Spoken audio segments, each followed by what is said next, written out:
today's really discussion, we wanted to talk about the aspects of agility in the time of change.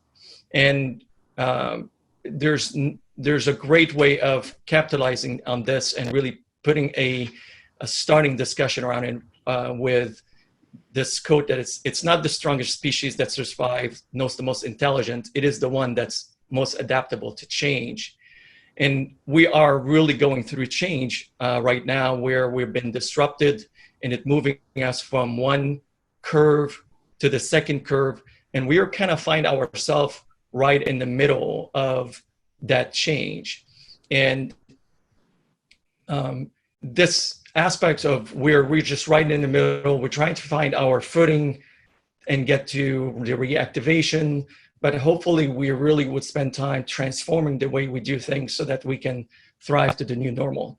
Being in this disruption has created this aspect, what we call the VUCA time, which is it's volatile, uncertain, complex, and ambiguous time, which puts a level of need for us as leaders to step up and really lead in that. So,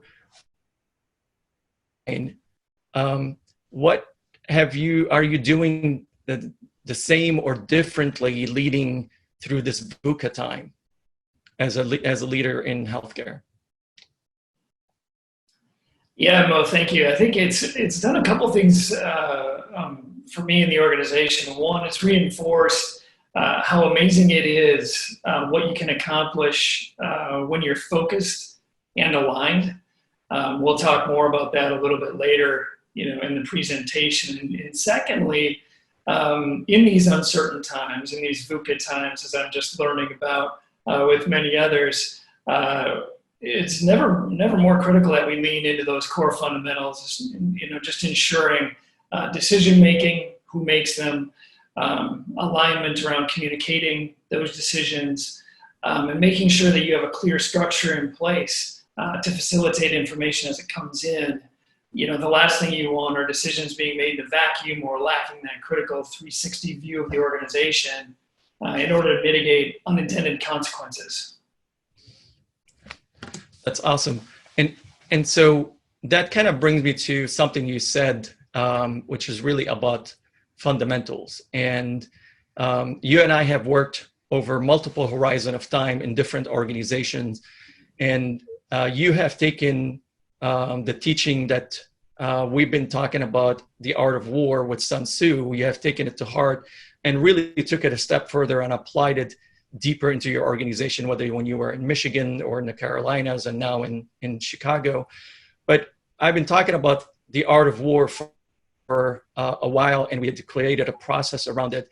But the beauty about this almost 3,000-year-old book is that the aspect of the teaching really get us to think about strategy in an uncommon way and let us realize that strategy sometimes it's about preservation. It's about how do we win the battle without even engaging, or how do we really think uncommonly so that we can really win at this. And in this pandemic, probably this is more than ever the ability for us to be agile and navigate this changing terrain on a daily basis, being able to use that as a way to connect with that. And then the leadership and the aspect of how do we really make sure that we are empathetic, that we are clear and connected with our people around this time. And then like you were saying earlier, the flawless execution and clarity around alignment and responsibility is a critical element of Sun Tzu. And so you mentioned something around fundamentals, and if you can expand further on that, because Sun Tzu talks about that everything is fundamentals. When there's a lot of change, you cannot control the change, but you can control the fundamentals. And he talks about music notes are 5, what you could do with them is infinite. The colors are 5, what you could do with them infinite. So what are your 5 that you're managing and working through navigating all the change that you have? Well, thank you. And one thing I do want to express some significant gratitude to Mo. The thing about Mo is he will always challenge and evolve your thinking.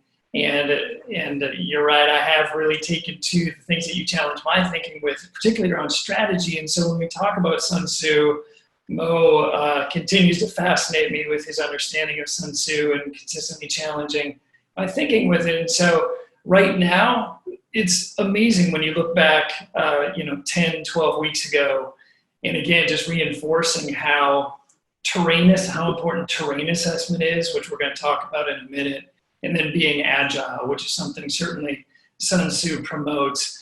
When we think about our response to COVID, we literally just pivoted to focusing on one very new and extreme dynamic in the terrain. And so we redesigned workflows, we redesigned the entire focus of the organization towards one thing. And it was incredible that within a week, we had transformed virtually everything, including the leadership structure, how they were focused, how we were going to communicate everything. And so the entire apparatus that process within a week was incredibly agile. And some of that is certainly similar to what Mo talks about and has educated me about within Sun Tzu, is that you can have a direction, you can have a strategy or a vision. How you get there, though, needs to be permeable. It needs to be agile and adapt to a shifting terrain. So I think what we're going through right now and have gone through is actually an excellent examination of that in process.